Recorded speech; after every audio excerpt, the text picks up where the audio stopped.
Hey, what's up, everyone? It's Drew here back at FFAS 2018. I am joined by Dr. Jim Shire. Dr. Jim Shire. Where are you Yes. located? I'm in Chattanooga, Tennessee. Okay, cool. And what kind of practice do you have? I'm facial plastic surgeon. So Okay. we're strictly aesthetic facial plastic surgery. Okay, beautiful. Awesome. So we're here at FFAS in New Orleans.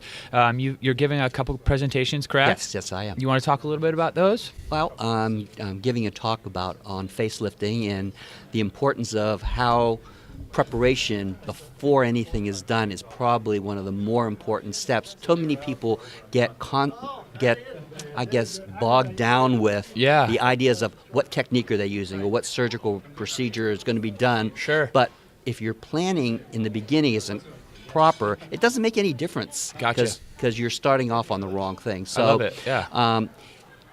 The things that really make an facelift important is that it looks natural, like no one was operated on. Sure. So that's the real You don't want topic. the wind tunnel look, yeah. Well, and so it's design. So it's incision designs, if placing them properly. If everything's done correctly, Yeah. then even your hairdresser won't know. Okay, cool. Yeah. Awesome. So interesting. So I've been talking to a lot of doctors. When you're doing your facelifts, Yes. are you combining any other approaches, whether it's fillers or anything else, or is it just strictly surgical facelift? Or because a lot of the doctors are talking about how they're kind of bringing in different types of approaches to get the best effect. Like, how do you kind of approach Yeah, that? it depends what you mean by the best effect. And I think a lot of these people that are doing that, again, are treating minutia and not the big picture. Okay, let's talk about And that. so yeah. a lot of what I see when people start adding all these add-on things Right. is people don't look natural anymore. Gotcha.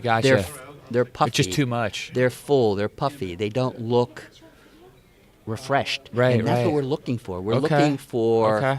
a refreshed appearance. And so, yes, we do those things, but it's not. If it's something you need, we'll do it. If it isn't, so Sure.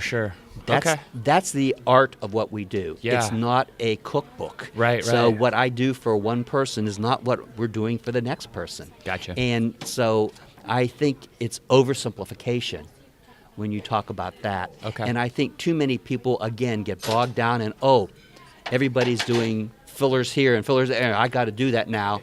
And most of the time, it's not needed Sure. or it's inappropriate. Cool. I like that perspective.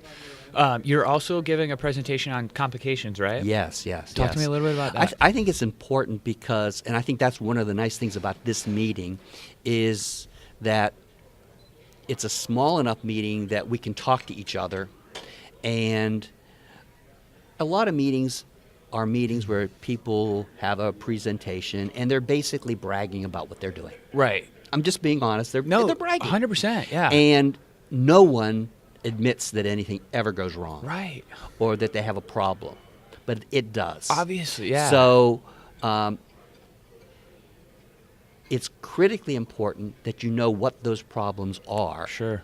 how to avoid them, and if you actually get them, what do you do for them? Right. And so when you have a conference and you have a segment on complications with experienced people that have been through it a lot, I think that's the real learning, because everybody comes back from a meeting learning something new, Sure. and they're going to try it, and that's where the problems happen. Yeah. So you need to know where the bumps in the road is, so Yeah. you can avoid those bumps. Of course, yeah. Yes. I love that because I mean you hit the nail on the head when Yeah. you talked about how there's some of these shows where the doctors are, we all know no one's perfect, right? yeah. But they're not being vulnerable, and how Right. can you learn if you're not going to be Right. vulnerable? You know. So So you have to be able to, because it happens to everybody. Yeah.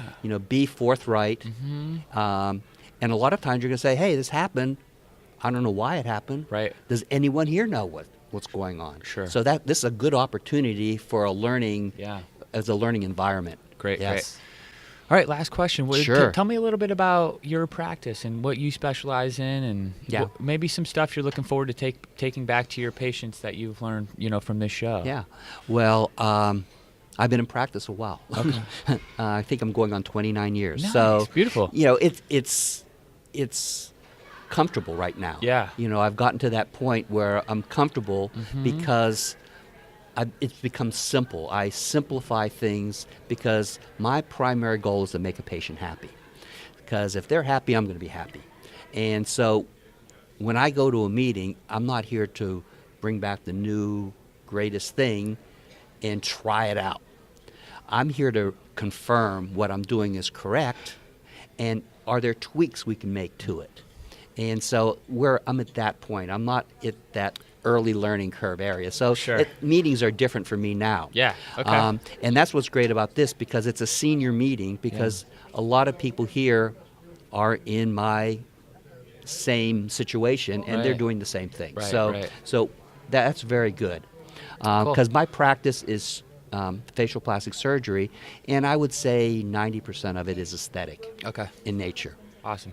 Good stuff. Well, thanks, Doctor. Thanks for joining us, and Great. have a good rest of your meeting. Great. Thanks. Yeah. Nice talking to you. Yeah, of course. All right.